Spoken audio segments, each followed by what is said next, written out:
رسول کائنات نے فرمایا، رب کریم فرماتا ہے جب میرا بندہ ہاتھ اٹھاتا ہے نا تو مجھے حیا آتی ہے کہ میں خالی کیسے لوٹا دوں اس کے۔ اتنے بڑے بادشاہ کی بارگاہ میں کبھی 10 منٹ عادت ہو جائے نا دعا مانگنے کی علیحدہ سے رات کو، حضور نے فرمایا جو فرض نماز کے بعد دعا مانگے اللہ اس کی قبول کر لیتا ہے۔ نبی پاک صلی اللہ تعالی علیہ وسلم نے فرمایا اللہ مسافر کی دعا قبول فرماتا ہے۔ حضور نے فرمایا اللہ مظلوم کی دعا قبول فرماتا ہے۔ حضور نے فرمایا بیمار سے دعا کراؤ اللہ اس کی دعا قبول فرماتا ہے۔ حضور فرمانے لگے ماں باپ جب بھی اولاد کے لیے دعا فرمائیں اللہ ان کی دعا کو قبول کرتا ہے۔ آپ اپنا تعلق بنائیں دعا کے ساتھ، عبادت کے ساتھ، مصلی کے ساتھ رشتہ بنائیں، استغفار پڑھیں۔ صلاح الدین ایوبی صلیبی جنگوں میں تھے، رات کو مسجد اقصی میں نماز پڑھی تو پریشان تھے۔ ایک بزرگ سے ملاقات ہوئی تو وہ کہنے لگے کہ آپ بڑے پریشان ہیں۔ کہنے لگے حضور پریشان اس لیے ہوں کہ پہلے ہی مسلمان کمزور ہے، اب میں نے سنا ہے دشمن کا ایک بحری بیڑا وہ جنگی سامان سے بھرا ہوا آ رہا ہے، تو اب ان کے پاس اور تلواریں اور نیزے آ جائیں گے، مسلمانوں کے پاس پہلے ہی وسائل کی کمی ہے، پریشان ہوں کس طرح کر کے مقابلہ کریں گے۔ یہ بات کہتے ہی صلاح الدین ایوبی نے بزرگوں سے کہا حضور آپ بھی دعا کرنا، دعا کی بڑی طاقت ہے۔ میرے نبی پاک نے فرمایا دعا مومن کا ہتھیار ہے، دعا مومن کا۔ حضور نے فرمایا تقدیر کو سوائے دعا کے کوئی چیز نہیں بدل سکتی، دعا مومن کا ہتھیار ہے، یہ کافر کے پاس کوئی نہیں، یہ ہتھیار ہے مومن کا۔ اللہ کرے آپ کو سمجھ آئے، پھر سنیں کئی بار کہہ چکا ہوں یہ ہتھیار ہے، کافر کے مقابلے میں جو تیرے پاس سب سے بڑا ہتھیار ہے وہ دعا ہے۔ دعائیں کرانی چھوڑ دی، کرنی چھوڑ دی، لینی چھوڑ دی۔ حضرت سیدنا انس بن مالک رضی اللہ تعالیٰ عنہ فرمایا کرتے تھے میں نے وہ رنگ دیکھا ہے جب حضور دعا مانگتے تھے اور حضور کی مقدس آنکھوں میں آنسو بھی ساتھ ہی بہا کرتے تھے، میں نے وہ انداز دیکھا ہے۔ تو صلاح الدین ایوبی بزرگ سے کہنے لگے آپ بھی دعا کیجیے، اور خود رونے لگے اور سر سجدے میں رکھ کے رونے لگے، اور عشاء سے لے کر فجر تک روئے، خوب روئے۔ صبح وہ بزرگ آئے تو صلاح الدین ایوبی کا خوبصورت اور ہنستا ہوا چہرہ دیکھا، کہنے لگے آپ بڑے خوش ہیں، رات تو میں نے بڑے روتے ہوئے دیکھا تھا۔ تو کہنے لگے حضور وہ جو بحری بیڑا آ رہا تھا نا وہ پانی میں ڈوب گیا ہے، اب وہ نہیں آ رہا، ابھی خبر آئی ہے تو میں بڑا خوش ہوں۔ بزرگ کہنے لگے اٹھ سینے سے لگ اور سن ایک بات، وہ بحری بیڑا پانی میں نہیں ڈوبا، وہ تیرے آنسوؤں میں ڈوب گیا ہے۔ وہ جو تو رات رویا ہے نا رب کریم کی بارگاہ میں تو وہ ڈوب گیا ہے۔ بھائی اپنا مصلی کا، عبادت کا، وظائف کا، اللہ کا سلسلہ اس کو مضبوط کریں، اپنی دعاؤں کے تعلق کو مضبوط کریں۔ دعائیں بڑے انقلاب برپا کر دیتی ہیں۔ ایک بزرگ فرماتے ہیں میں نے دعا مانگنے کا طریقہ اپنی بیوی سے سیکھا، دعا مانگنے کا طریقہ اپنی، سیکھنے والے تو اپنے بچوں سے بھی سیکھ لیتے ہیں، سیکھنے والے تو ہر ایک سے سیکھتے ہیں۔ وہ کہتے ہیں میں نے دعا مانگنے کا سلیقہ اپنی بیوی سے سیکھا ہے۔ حضرت وہ کس طرح؟ فرمانے لگے میری بیوی نے نا مجھے کوئی کام بتایا، کچھ پیسوں کی ضرورت کے لیے کہا، تو میں نے اسے کہا کہ بھئی ابھی میرے پاس نہیں ہے، کچھ دنوں میں آتے ہیں تو میں دے دوں گا۔ عورتوں کی عادت ہوتی ہے وہ بار بار یاد کراتی ہیں، 2-4 دنوں کے بعد پھر اس نے کہا حضرت وہ میں نے کہا تھا کچھ پیسے، میں نے اسے کہا کہ ابھی میرے پاس نہیں ہے، کچھ دنوں میں ملتے ہیں تو میں تمہیں دے دوں گا۔ اس نے کچھ دنوں کے بعد پھر کہا حضور وہ میں نے کچھ پیسے کہے تھے۔ فرماتے میں نے ڈانٹ دیا، میں نے کہا کہ کیا تو روز مجھے شرمندہ کرتی ہے، کہا نا میرے پاس نہیں ہے، ہوں گے تو دے دوں گا، تو روز یاد کراتی ہے۔ فرماتے ہیں اس نے پہلے تو میری ڈانٹ کو سہا، پھر میرے سخت جملوں نے اس کی آنکھوں میں آنسو پیدا کر دیے، پھر اس نے اپنے آنچل میں اپنے اس دکھ کو سمیٹا، اور پھر اس نے ایک جملہ کہا تو میں رو پڑا، اور مجھے اپنے رب سے مانگنے کا طریقہ آ گیا۔ مجھے کہنے لگی حضرت جی آپ نے ڈانٹ دیا، میں نے سہ لیا، پر آپ ہی میرے شوہر ہیں، بتائیں نا، آپ سے نہ کہوں تو میں کس سے جا کے کہوں۔ فرماتے ہیں میں رو پڑا اور میں کھل کے رویا اور میں تڑپ کے رویا اور پھر میری سسکیاں بند گئیں۔ تو مجھے کہنے لگی آپ کو کیا ہوا؟ میں نے کہا مجھے بھی دعا مانگنی آ گئی ہے۔ جب میں اسے کہوں گا نا اللہ تو ہی میرا رب ہے، میں تجھ سے نہ کہوں تو میں کس سے جا کے کہوں؟ میں کیوں کسی بندے سے سوال کروں؟ میں کیوں کسی دنیا دار سے کہوں؟ میں تیرے بندوں کا، نیک بندوں کا وسیلہ لے کے، تیرے محبوب کی غلامی لے کے تیری بارگاہ میں آیا، تجھ سے نہ مانگوں تو کس سے مانگوں؟ سمجھ آ گئی ہے؟ جب میں اس رنگ میں مانگوں گا تو پھر رب میرے اوپر بڑا ہی فضل فرمائے گا، وہ میرے اوپر بڑی رحمت کرے گا، وہ میرے لیے آسانیاں کرے گا۔ عزیز دوستو، ہم اس طرح کرنے لگ گئے ہیں کہ ہم نے نا اپنے تعلقات پر اعتماد کرنا شروع کر دیا ہے۔ میرے تعلقات بہت ہیں۔ ہم نے اپنی دولت پر اعتماد کرنا شروع کر دیا ہے۔ میرے پاس دولت بہت ہے۔ ہم نے اپنے علم پر، اپنی شہرت پر اعتماد کرنا شروع کر دیا ہے کہ میرے پاس فلاں چیز بہت ہے۔ یاد رکھنا، جب بے نیاز اپنی صفت بے نیازی دکھاتا ہے تو بڑی بڑی دولتوں والے مجبور نظر آتے ہیں۔ بھائیو، جب انسان کا رشتہ اپنے مالک کے ساتھ ہوتا ہے پھر تو غم بھی کچھ نہیں کہتے، پریشانیاں بھی کچھ نہیں کہتی، پھر تو زندگی صبر والی، پھر تو زندگی توکل والی، پھر تو زندگی بھروسے والی۔ پھر انسان اپنے آپ کو رسوا نہیں کرتا، دنیا داروں سے امیدیں اس کی ختم ہو جاتی، امیدیں اللہ رسول سے لگا لیتا ہے، مضبوط ہو جاتا ہے، مضبوط، طاقتور ہو جاتا ہے، خوددار ہو جاتا ہے، باوقار باعزت ہو جاتا ہے۔ حضرت بہلول دانا رحمت اللہ علیہ بیٹھے تھے تو ہارون رشید حج کر کے آ رہا تھا، تو رستے میں حضرت شیخ سے ملاقات ہو گئی تو السلام علیکم کے بعد کہنے لگا حضور کوئی حکم ہو تو بتائیے گا۔ تو حضرت بہلول دانا فرمانے لگے تیرا رب کون ہے؟ اس نے کہا اللہ۔ تو فرمایا میرا کون ہے؟ کہا اللہ۔ فرمانے لگے تو بڑا ہی بیوقوف ہے، کیا تو یہ سمجھتا ہے کہ رب ہارون رشید کو تو دے گا اور بہلول دانا کو بھول جائے گا؟ تیرا بھی وہی رب ہے، میرا بھی وہی رب ہے۔ اس نے اگر تجھے دے کے آزمایا ہے تو ہو سکتا ہے مجھے نہ دے کے آزما رہا ہو۔ جب اس کی حکمت کے تقاضے ہوں گے تو عطا کرے گا اور دے گا، تو جا اپنا کام کر۔ بھائی، اپنی روحانی زندگی، اپنی عبادات، اپنے وظائف، اپنے روزمرہ کے معاملات، اپنی دعائیں، اپنا استغفار، دیکھو کوئی مشکل کام تو نہیں 2 رکوع ہیں سورہ واقعہ کے، اگر رات کو پڑھ لی جائے تو۔ میں کس طرح یہ بات بیان کروں کہ تعویذ بانٹنا آسان ہے اور وظیفہ بتانا مشکل ہے۔ سارا دن تعویذ بانٹیں تو لوگ لینے کو تیار ہیں، اور اگر آپ وظیفہ بتائیں تو کہتے ہیں تو مشکل کام ہے۔ او خدا کے بندے، اگر آپ کا تعلق قرآن پاک کے ساتھ مضبوط ہو، قرآن پاک کے ساتھ اگر آپ کا رشتہ ہو، لوگ سفارشیں ڈھونڈتے ہیں نا دنیا میں، کوئی تعلق مل جائے تو میرا کام ہو جائے۔ دنیا میں اتنا مشکل معاملہ ہے، آخرت میں مجھے بتائیے گا کتنا مشکل معاملہ ہوگا۔ میرے نبی پاک صلی اللہ تعالی علیہ وسلم نے فرمایا جو لوگ سورہ ملک پڑھا کرتے تھے نا، سورہ ملک، یہ سورت ملک قیامت میں ان کی سفارش کرے گی، اور اس طرح کرے گی کہ کہے گی اے اللہ یا اس بندے کو جنت میں داخل کر دے یا مجھے قرآن پاک سے علیحدہ کر دے۔ تو رب فرمائے گا جا اس کا دامن تھام کے اسے جنت تک پہنچایا۔ آپ بات کو سمجھیں، جب آپ کے تعلقات اپنے معاملات کے ساتھ مضبوط ہوں گے، یہ نبی کریم نے وعدہ کیا ہے کہ تو سورت واقعہ پڑھ تیرے گھر میں فاقہ نہیں آئے گا۔ حضرت عبداللہ ابن مسعود رضی اللہ تعالیٰ عنہ بیمار تھے تو حضرت عثمان غنی رضی اللہ تعالیٰ عنہ تیمارداری کے لیے تشریف لے گئے اور جا کر کے کہا کہ آپ بڑے بیمار ہیں، آپ کی بیٹیاں زیادہ ہیں، میں چاہتا ہوں کہ خزانے میں سے کچھ مدد کروں۔ تو سیدنا عبداللہ ابن مسعود رضی اللہ تعالیٰ عنہ اٹھ کے بیٹھ گئے اور کہنے لگے امیر المومنین، اللہ آپ کو میری طرف سے، میری بیٹیوں کی طرف سے بہتر صلہ دے، میری بیٹیوں کو کسی خزانے کی ضرورت نہیں، میں نے انہیں خزانہ دے دیا ہے۔ کہا جناب آپ نے کون سا خزانہ دیا ہے، میں آپ کے مالی معاملات کو جانتا ہوں۔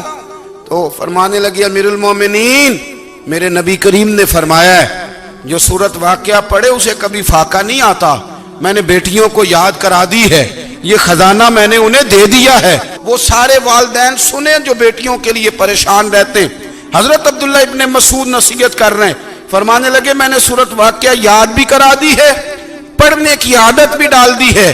حضور نے فرمایا ہے جو سورت واقعہ پڑھے اسے فاقہ نہیں آتا. کہنے لگے چاند تو اپنی جگہ چھوڑ سکتا ہے، سورج گر سکتا ہے، تارے ٹوٹ سکتے ہیں، پر مدینے والے رسول کی بات غلط نہیں ہو سکتی.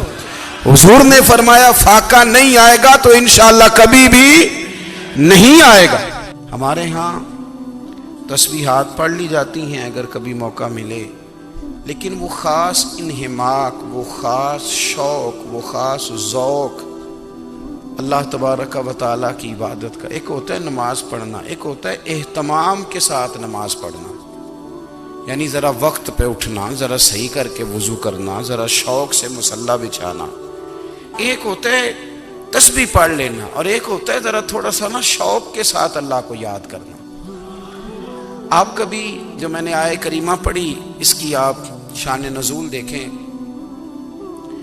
نبی کریم صلی اللہ تعالی علیہ وسلم کے نا کچھ صحابہ اللہ کی محبت کے شوق میں حضور کی بارگاہ میں حاضر ہوئے، اور انہوں نے آ کے عرض پتہ کیا کیا؟ عرض کرنے لگے یا رسول اللہ صلی اللہ تعالی علیہ وسلم سالوں بیت گئے ہیں سجدے کرتے ہوئے، حضور سالوں بیت گئے ہیں تسبیح پڑھتے ہوئے، سالوں بیت گئے کہتے ہوئے کہ سبحان اللہ وہ پاک ہے، ہمیں سالوں بیت گئے یہ کہتے ہوئے کہ اللہ اکبر وہی سب سے بڑا ہے، سالوں بیت گئے کہتے ہوئے کہ الحمدللہ ساری تعریفیں اللہ کے لیے، سالوں بیت گئے اس کی تسبیح کرتے، تحلیل کرتے، تکبیر کہتے. حضور اب نہ ہمارا اپنے رب سے ملنے کو جی چاہتا ہے، کبھی اے حقیقت منتظر نظر آنا لباس مجاز میں، لاکھوں سجدے تڑپ رہے ہیں میری جبین نیاز میں.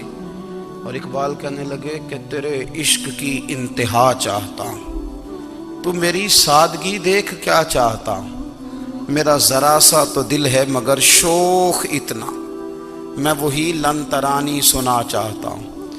میرا بھی دل کرتا ہے کہ اللہ میں تجھے کہوں میں تجھے دیکھنا چاہتا ہوں جس طرح حضرت موسیٰ کلیم علیہ السلام نے کہا تھا، اور تو مجھے کہے کہ لن ترانی تو نہیں دیکھ سکتا، ذرا سا تو دل ہے مگر شوق اتنا، میں بھی وہی لن ترانی سنا چاہتا ہوں. پھر کہنے لگے بھری بزم میں راز کی بات کہہ دی، بڑا بے ادب ہوں سزا چاہتا ہوں. دیکھو سب لوگوں کے بیچ ہی میں نے یہ کہہ دیا. میرے عزیز صحابہ نا شوق میں، کتنے سارے لوگ ہیں آپ، کتنی ماشاءاللہ بڑی تعداد میں آپ آئے. ہم بھی کبھی اس شوق میں گئے ہیں کہ ہمارے رب کو دیکھنے کو دل چاہتا ہے، ہمارا جی چاہے وہ کبھی ہمیں ملے، ہم کبھی اس کی زیارت کریں، اس کی بارگاہ کرم میں ہم حاضر ہوں. صحابہ نے عرض کیا یا رسول اللہ صلی اللہ تعالی علیہ وسلم ہمارا رب کہاں ہے؟ ہمارا نا اپنے رب کو دیکھنے کو جی چاہتا ہے. جب صحابہ نے یہ عرض کیا تو اللہ نے قرآن مجید نازل کیا، فرمایا وَإِذَا سَأَلَكَ عِبَادِي أَنِّي فَإِنِّي قَرِيبٌ.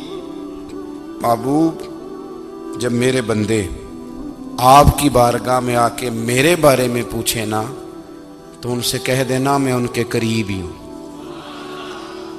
قریب ہی ہوں. دلیل کیا ہے؟ آئی اذا دان، یہ جب بھی مجھ سے دعا مانگیں گے میں ان کی دعاؤں کو قبول فرماؤں گا، میں ان کے قریب ہوں، میں ان کے قریب ہوں. یہ جب بھی دعا مانگیں گے نا میں قبول کروں گا، میں ان کے قریب ہوں. اللہ تبارک و تعالیٰ کے بندے اللہ سے محبت کرتے، رب کی بارگاہ میں جھکتے، اس کو اپنے دکھ سناتے، اس کے پیارے محبوب صلی اللہ تعالی علیہ وسلم کا وسیلہ لے کے اس کے حضور حاضر ہو جاتے، پیشانیاں سجدوں سے روشن ہوتی. ہم نہ ہر چیز کے لیے وقت نکالتے ہیں، ہر چیز کے لیے، لیکن عبادت کے لیے وقت نہیں نکالتے. ہر شے آباد ہے، ہر شے. ہماری فیس بک بھی آباد ہے، واٹس ایپ بھی آباد ہے، ہمارے ٹویٹر بھی آباد ہیں، ہماری ہر چیز آباد ہے. سب سے کم آباد ہمارا مصلی رہ گیا ہے، سب سے کم. وہ لوگ اب ڈھونڈنے سے ملتے ہیں جن کی بغل میں مصلی ہوتا تھا. میرے بھائی آپ کتنا کو دنیا کے پیچھے بھاگو گے تھکا دے گی. کتنا دولت کے پیچھے بھاگو گے، تھکا دے گی۔ آپ جب اپنی زندگی میں جمع تفریق کرو گے نا تو مرتے وقت احساس ہوگا کہ سارا کچھ تو لوگوں کے لیے کیا، اپنے لیے تو کر ہی کچھ نہیں سکے۔ اور ہم عبادت کے معاملے میں بہانے بازی بھی کرتے ہیں۔ ہم کہتے ہیں اوہو رزق کمانا بھی تو عبادت ہی ہے نا، تو میں حلال روزی کے لیے جا رہا ہوں، یہ بھی تو عبادت ہے نا۔ میری طرح کے لوگ کہہ دیتے ہیں کہ میں سویرے اٹھ کے مدرسے میں کچھ اسباق دیکھتا ہوں تو یہ بھی تو عبادت ہے، میں بیان کرنے کے لیے مطالعہ کرتا ہوں تو یہ بھی تو عبادت ہے نا، اتنے لمبے سفر کر کے ملک میں دنیا میں گھومتا ہوں تو یہ بھی تو میں عبادت ہی کر رہا ہوں۔ اب اسپیشل نفلوں کے لیے وقت کس طرح نکلے، اسپیشل کر کے تسبیح میں کیسے چلاؤں، میں سارا کچھ ہم بہانے بنا لیتے ہیں نا۔ میرا سوال یہ ہے کہ یہ ساری باتیں صحابہ کو، نبی کریم کو، دیگر لوگوں کو بھی تو پتہ تھی نا، لیکن آپ غور تو کریں 23 سال حضور کو وقت ملا، مختصر وقت ظاہراً تبلیغ کرنے کے لیے، پوری دنیا میں دین بھی پھیلانا ہے۔ گھر میں 11 ازواج ہیں، 4 بیٹیاں ہیں، ان کی اولادیں، سارے کام کاج بھی دیکھنے ہیں، لیکن سیدہ طیبہ طاہرہ حضرت عائشہ صدیقہ رضی اللہ تعالیٰ عنہ فرماتی ہیں سارا دن تبلیغ کرتے، ہر غلام کے دکھ سنتے، گھر میں آتے تو اپنے گھر والوں کا خیال کرتے، کام میں ہمارا ہاتھ بٹاتے۔ قربان جاؤں، کہتی ہیں زمانہ سارا سو جاتا لیکن آمنہ کے لال مصلی بچھا لیتے۔ دنیا سو گئی، ساری سب سو گئے، جو خدام تھے، وہ جو غلام تھے وہ سو گئے۔ صحیح مسلم میں لفظ ملیں گے، سیدہ پاک فرماتی ہیں او میرے نبی کے غلاموں، میں نے یہ رنگ بھی دیکھا ہے کہ حضور نے اتنا کھڑے رہے، اتنا قیام کیا، اتنا قیام کیا کہ مقدس پیروں میں ورم آ گئے، سوج گئے پیر، اتنے بڑے۔ دل پہ ہاتھ رکھ کے نہیں بتا سکتا کہ میرے کبھی نماز میں پیر سوج گئے، کوئی نہیں بتا سکتا۔ بچوں کی روٹی کماتے تھک گئے بات الگ ہے، ہم سیر کرنے گئے تو تھک گئے بات الگ ہے، لیکن عبادت میں یہ بھی تو مسلم شریف ہے نا، یہ بھی تو دین ہے نا، یہ بھی تو حضور کی سنت ہے، یہ بھی تو وہ چیز ہے جو کریم کی آنکھوں کی ٹھنڈک ہے۔ سیدہ فرماتی ہیں پیروں میں ورم آ گئے، اور ساری رات ہی حضور نے نماز پڑھی اور ایک ہی آیت بار بار دہرائی۔ مسجد نبوی میں بلال حبشی نے فجر کی اذان دے دی اور حضور ابھی مصلی پہ تھے، کریم فارغ ہوئے، میں نے عرض کی یا رسول اللہ صلی اللہ علیہ وسلم، آپ کے تو صدقے اللہ اگلے پچھلوں کے گناہ معاف کرے گا، تو آپ اتنی آہوزاری کیوں فرماتے ہیں؟ آپ تو شفیع ہیں، آپ تو انبیاء کے امام ہیں۔ تو حضور نے فرمایا عائشہ تم نے گنوایا ہے نا میرے اللہ کی مجھ پر کتنی رحمت ہے، افلا اکون عبدا شکورا، فرمایا اگر اس نے اتنی نعمتیں دی ہیں تو کیا میں اس کا شکر گزار بندہ نہ بنوں، میں شکر گزار بندہ نہ بنوں اس کا؟ پھر اگر اتنی نعمتیں اس نے دی ہیں، مجھے اتنا نوازا ہے، تو پھر میں اس کے سامنے سجدے نہ کروں؟ او میرے بھائی، بڑے قابل فخر لوگ ہیں ہم کہ ہم نبی پاک کے غلام ہیں، ہم قابل فخر ہیں کہ نبی کریم کے غلام ہیں۔ کیا کبھی اس غلامی کے شکرانے میں بھی 2 نفل پڑھے کہ یا اللہ تیرا شکر ہے تو نے ہمیں حضور کا غلام بنایا ہے؟ یاد رکھیں کہ اپنی روحانی زندگی کو آباد کریں، استغفار پڑھیں، تسبیحات کریں۔ حضرت عبداللہ ابن عمر رضی اللہ تعالیٰ عنہ حضرت عمر کے صاحبزادے ہیں، مکہ مکرمہ میں ان کی قبر ہے۔ میں نے جب انہیں پڑھا تو مجھے ان سے بڑا پیار ہو گیا، لیکن آپ کو پتہ ہے وہاں جا کے کسی شخص کا مزار تلاش کرنا یا پوچھنا ایک مشکل کام ہوتا ہے۔ تو ایک دفعہ میں مکہ شریف میں حاضر تھا، تو ایک گاڑی والا ڈرائیور مجھے کہنے لگا کہ مولانا میں آپ کو جانتا ہوں، مجھے آپ سے محبت ہے، ایک بات بتاؤں آپ کو؟ میں نے کہا بتاؤ۔ کہنے لگے حضرت عبداللہ ابن عمر کی قبر دیکھنی ہے۔ میں نے کہا یہ تو نہیں کہہ رہا، یہ کسی نے بندوبست کرایا ہے، یہ اللہ نے تیرے دل میں بات ڈالی ہے، یہ ہو گیا تو لے چل مجھے۔ حضرت عبداللہ ابن عمر کو نبی پاک نے فرمایا تھا راجل صالح، یہ نیک بندہ ہے، یہ متقی آدمی۔ حضرت عبداللہ ابن عمر رضی اللہ تعالیٰ عنہ سیدنا فاروق اعظم رضی اللہ تعالیٰ عنہ کے صاحبزادے ہیں، اور ان کی ہمشیرہ سیدہ حفصہ رضی اللہ تعالیٰ عنہ حضور کی زوجہ محترمہ۔ ایک دن اپنی ہمشیرہ سے کہنے لگے کہ نبی کریم صلی اللہ تعالیٰ علیہ وسلم گھر میں آئے نا، اور اگر حضور غم امت میں پریشان نہ ہوں، طبیعت کو حشاش بشاش دیکھو، تو ذرا پوچھنا تو صحیح حضور کا میرے بارے میں کیا خیال ہے، پوچھنا تو صحیح کہ کریم کی بارگاہ میں میرا کیا مقام ہے، میرے بارے میں حضور کیا فرماتے ہیں۔ اب بہن کو کام بتائے، اور بتائے بھی بھائی، اور پھر بہن وہ کام نہ کرے، یہ تاریخ میں ہوتا نہیں۔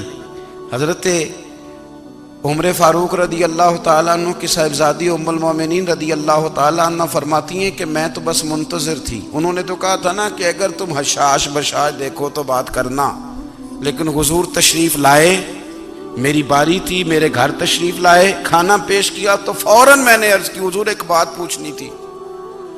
تو حضور نے فرمایا پوچھئے۔ میں نے عرض کی حضور میرے بھائی عبداللہ ابن عمر کے بارے میں آپ کا کیا خیال ہے؟ نوجوانوں میری بات پہ غور کرنا، میرے بھائی کے بارے میں آپ کا کیا خیال ہے؟ تو نبی کریم صلی اللہ تعالیٰ علیہ وآلہ وسلم نے میری طرف دیکھا، اور پھر حضور زیر لب تھوڑا مسکرائے۔ اور بریلی کے امام کہتے ہیں کہ حضور مسکرا دیتے تھے نا تو جو بڑا دکھی ہوتا تھا وہ بھی ہنس پڑتا تھا۔ اب سوال پیدا ہوتا تھا کہ پھر تو اس مسکراہٹ کے لیے انتظار کرنا پڑتا ہوگا کئی مہینے کہ حضور مسکرائیں تو رونے والے ہنسیں، تو اعلیٰ حضرت فرماتے نہیں، انتظار نہیں کرنا پڑتا، یہ مسکراتے رہنا تو حضور کی عادت ہے۔ جس کی تسکین سے روتے ہوئے ہنس پڑے، اس تبسم کی عادت پہ لاکھوں سلام۔ یعنی یہ تو عادت ہے حضور کی مسکراتے رہنا، اس کے لیے انتظار نہیں کرنا پڑتا۔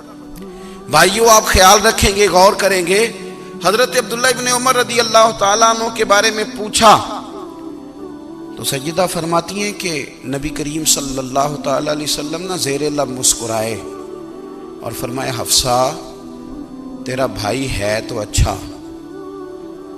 لیکن میں نے سنا ہے کہ عشاء کی نماز پڑھتا ہے تو فجر تک سویا ہی رہتا ہے۔ او نوجوانوں، 10 بجے تک سونے کی بات نہیں ہوئی، 9 بجے تک سونے کی بات نہیں ہوئی، 11 بجے اٹھنے کی بات نہیں۔ حضور فرمانے لگے میں نے سنا ہے کہ عشاء کی نماز پڑھ کے سو جاتا ہے اور فجر تک سویا ہی رہتا ہے، اسے چاہیے کہ تہجد کے وقت اٹھا کرے، اللہ کی بارگاہ میں حاضر ہوا کرے، آہوزاری کرے، سجدے کرے، عبادت کرے، اٹھتا ہے اور فجر میں جا کے اٹھتا ہے۔ حضرت جناب حفصہ رضی اللہ تعالیٰ عنہ کہتی ہیں میں نے جناب عبداللہ ابن عمر کو پیغام دیا اور میں نے کہا میرے جوان بھائی سن، نبی پاک نے فرمایا ہے تو اچھا پر تہجد میں نہیں اٹھتا، نفل نہیں پڑھتا۔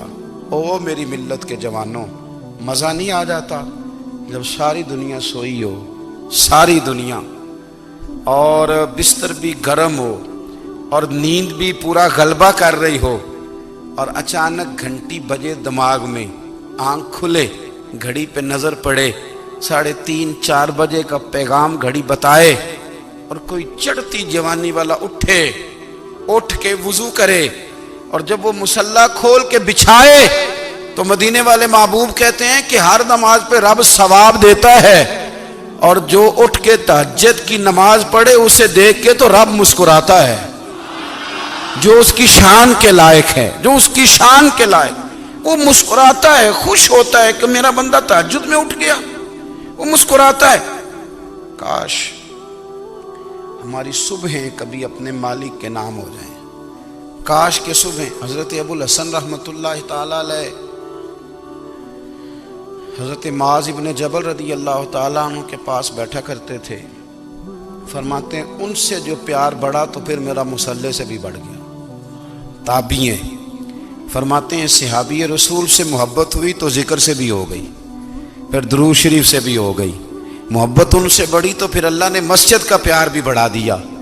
آپ فرماتے ہیں کہ میری ہر وقت طبیعت چاہتی تھی کہ بس اللہ اللہ کروں، بس اللہ اللہ کروں، بس نہ میں ذرا تھوڑی جان چھڑاؤں لوگوں سے، کوئی 10 منٹ ملے تو میں کوئی 4 نفل پڑھ لوں، میں تھوڑا سا نہ بچوں لوگوں سے، اور مجھے تسبیح ملے تو میں نہ کچھ 400-500 دفعہ استغفار پڑھوں، سبحان اللہ، الحمدللہ، اللہ اکبر، لا حول ولا قوت الا باللہ، میں نا تسبیحات پڑھوں۔ فرماتے ہیں کہ بچے تھے گھر میں 6-7، غربت تھی، کام ملتا کوئی نہیں تھا، اور میں کام چور نہیں تھا، کام ڈھونڈتا تھا، پر اللہ کی قدرت کے کام نہیں ملتا تھا۔ فرماتے ہیں کہ میں نے ایک دن اپنی اہلیہ سے کہا کہ آج میں پھر جاتا ہوں کام ڈھونڈنے، تو میری بیوی بڑی فرما بردار تھی، پر اس دن نا غربت کے ہاتھوں تنگ آ کے کہنے لگی، آج نانا کوئی تو چیز لے کے آیا، تو مجھ سے بچوں کی بھوک نہیں دیکھی جاتی، سب روگاں دا روگ محمد جس دا نام غریبی، کنڈ بلا کے لنگ جاندے نی دوست یار قریبی، آج نہ کچھ لے کے آیا تو میں بچے لے کے میکے چلی جاؤں گی۔ شیخ فرماتے ہیں کہ میں بڑا پریشان گھر سے نکلا، پر میں نے صبح سے لے کے زور تک کام ڈھونڈا، کام ملا کوئی نہیں، تو میرے دل میں خیال آیا چلو کام نہیں ملتا تو اللہ اللہ تو کرے نا، چلو بندوں کی مزدوری نہیں ملتی تو رب کریم کی عبادت ہی کرتے ہیں۔ فرماتے ہیں کہ میں نے نا فرات کے پانی سے وضو کیا، نہر کے، شدید دھوپ تھی، ساتھ ریت تھی اور ریت تپ رہی تھی، میں نے اپنا رومال وہیں مصلی کے طور پر بچھا لیا، اور فرماتے ہیں کہ زور سے لے کر عصر تک نماز پڑھی، دھوپ بھی پورے زور پہ، پر میرے سجدے کا ذوق بھی پورے زور پہ۔ فرماتے ہیں سورج بھی چمک رہا ہے اور رب کی عبادت کا ذوق بھی پورے زور پہ، میں سجدہ کروں تو پھر میرا اٹھانے کو جی نہ چاہے۔ میرے استاد لکھا کرتے تھے، یہ ان کا شعر ہے، وہ کہا کرتے تھے مجھے سوز دے، مجھے ساز دے، اور مجھے نیم شب کا نیاز دے، دم سجدہ خود کو میں توڑ دوں، مجھے ایسا ذوق نماز دے، اور میں تیری بہار کا پھول ہوں، میں کھلا بھی ہوں تو تیرے لیے، مجھے میری شاخ سے توڑ لے، مجھے اپنی زلف کا ناز دے۔ بھائی فرماتے ہیں کہ عصر تک میں نے نفل پڑھے، دل ڈھلنے لگا، عصر کی نماز پڑھی اور میں وہاں سے چلا۔ اب میں جب نکلنے لگا تو دل میں خیال آیا کہ چھوٹی چھوٹی دیواریں ہیں گھر کی، بغیر کچھ لیے جاؤں گا تو بیوی دور سے دیکھے گی تو شور کرے گی کہ پھر خالی ہاتھ آ گیا ہے۔ کہتے میں نے اپنے اسی رومال میں جس پہ میں نے نماز پڑھی تھی نا، رومال میں کی آخی دے پنجابی جو صافہ کہتے ہیں، اسی میں نا میں نے کچھ ریت بھر لی کہ وہ دور سے دیکھے گی تو سمجھے گی کچھ لے کے آیا ہے، چلو جا کے اسے بتا دوں گا کہ آج پھر مزدوری نہیں ملی۔ کہتے ہیں وہ ریت لے کر جب میں گھر میں گیا تو پہلے بیوی دروازے پہ کھڑی ہوتی تھی، پوچھتی تھی خالی ہاتھ آ گئے ہو؟ آج میں نے دیکھا تو ہے ہی کوئی نہیں۔ فرماتے ہیں میں اندر داخل ہوا، سلام لیے، کونے میں نے وہ رومال رکھ دیا اور میں نے آواز دی کہ بھلی مانس کہاں ہو؟ تو وہ کہنے لگی آپ منہ ہاتھ دھو لیں، میں روٹی لے کے آئی۔ میں نے کہا روٹی کہاں سے آ گئی؟ یہاں تو کئی دنوں کے فاقے، تو کئی دنوں کی غربت ہے، یہاں تو اس گھر میں تو فقیری ہے۔ فرماتے ہیں کہ وہ روٹی لے کے آئی اور اس وقت کی جو موجودہ نعمتیں تھیں، سمجھ لیں سلاد، اچار، ہر چیز ساتھ لائی۔ میں نے کہا کہ بچے کہاں گئے؟ کہنے لگی وہ کھانا کھا کے کھیلنے گئے، آپ کھانا کھا لیں آ جاتے ہیں۔ کھانا اس نے چن دیا۔ میں نے حیرت انگیز لہجے میں ساری نعمتیں اپنے دسترخوان پہ دیکھ کر کے بیوی سے پوچھا یہ کہاں سے آیا کھانا؟ بچوں کو تو نے کہاں سے کھانا کھلایا؟ یہ سارا کچھ کیسا ہے؟ تو کہنے لگی پتہ نہیں آج آپ کس کریم کی مزدوری کرنے چلے گئے تھے، پتہ نہیں کس کریم کی، میرے گھر میں تو اتنی نعمتیں آئی ہیں کہ مجھ سے سنبھالی نہیں جا رہی، اتنا اناج ہے، اتنا گندم ہے، کس کریم کے دروازے آج چلے گئے تھے؟ یہ کہتے کہتے وہ اٹھی اور اٹھ کر کے کہنے لگی پہلے ہی بڑا کچھ آیا تھا، اب کیا لے آئے ہو؟ اور جا کر کے نا اس نے وہ ریت والا رومال کھولا، کہنے لگے میں تو لے کے آیا تھا ریت، تو میرے رب نے اسے بھی سونے اور ہیرے بنا دیا تھا۔ نبی کریم علیہ الصلوۃ والسلام نے فرمایا بندہ نفلوں کے ذریعے رب کے قریب جاتا ہے، اور اتنا قریب جاتا ہے کہ پھر اللہ اس کی زبان بن جاتا ہے، اللہ اس کی آنکھیں بن جاتا ہے، کان بن جاتا ہے، ہاتھ اور پیر بن جاتا ہے۔ تو یہ تو عبادت ہے، یہ تو اللہ کی بارگاہ کی حاضری ہے جو آپ کو اللہ کے قریب کرے گی۔ تو اپنے نماز کو اہمیت دے کے ادا کریں، نمازیں موبائل بند کر کے ادا کریں، دیکھیں نا کچھ لوگ کہتے ہیں مجھے ٹائم نہیں ملتا نماز کا، تو میں کہتا ہوں یہ آپ نے بڑی جرت کی بات کی ہے۔ مجھے کو میرا پیر بھائی کہہ دے نا میرے پاس ٹائم نہیں آپ کو ملنے کا، تو میں کہتا ہوں آج کے بعد آنا ہی نہ۔ تو کیا سمجھتا ہے تو وہ بڑا آدمی ہے، تیرے پاس ٹائم نہیں ہے اور ہمیں ملنے کا ٹائم، موج کر۔ تو آپ نے اللہ رسول کو ہی کہہ دیا ٹائم نہیں۔ اور عجیب فلسفہ ہے نا، کہا جائے نماز پڑھنے آؤ تو کہتے ہیں کپڑے ٹھیک نہیں، اور کہا جائے کہ آؤ ذرا دعوت پہ چلیں تو کہتے ہیں 1 منٹ ٹھہر میں کپڑے بدل کے آیا۔ نماز کے لیے کہا تو کہتے ہیں ٹھیک نہیں، دعوت کے لیے کہا تو کہتے ہیں میں ذرا تیاری کر لوں، یوں جانا مناسب نہیں۔ یہ معاملہ ٹھیک نہیں۔ رب تو فرماتا ہے کہ جب تم مسجد میں آ تو زینت اختیار کر کے آ، خوب ذوق سے دعا مانگے، خوب شوق سے نماز پڑھیں، خوب استغفار کا مزاج بنائیں۔ آپ لوگوں کے بیچ رہ کے سکھ حاصل کرنا چاہتے ہیں، لیکن آپ کو پتہ ہے کئی مہینے غار حرا میں رہنا بھی مدینے والے محبوب کا طریقہ ہے۔ ہر سال اعتکاف بیٹھنا الگ سے، یہ بھی حضور کا طریقہ ہے۔ مسجد نبوی کے اندر دروازہ کھلتا تھا نبی کریم کا، پر گھر کے اندر نفل پڑھے نبی پاک، اور حضور فرماتے ہیں کچھ نفل نماز گھر میں بھی پڑھا کرو، گھر کو قبرستان نہ بناؤ۔ ہمارا گھر اللہ کے ذکر سے آباد ہوگا۔ اگر ہم نماز پڑھیں گے نا، میں جب سنت پڑھنے کے لیے گھر میں کھڑا ہوتا ہوں تو میرا جو 2.5-3 سال کا بیٹا ہے نا، وہ بھی میرے ساتھ نماز پڑھنی شروع کر دے۔ اسے پتہ کوئی نہیں نماز کیا ہوتی ہے، لیکن وہ بھی نا سجدہ نہ بھی کرنا ہے تو ساتھ لیٹ ضرور جاتا ہے۔ پتہ چلا بچے لیکچر دینے سے نماز نہیں پڑھتے، نماز شروع کر دیں تو بچے بھی شروع کر دیتے ہیں۔ ہم جب پریشان ہوتے ہیں تو لیکچر دیتے ہیں، تو لیکچر تو باہر شاید چل جائے، گھر میں کیسے چلے گا؟ گھر میں تو عمل چلے گا۔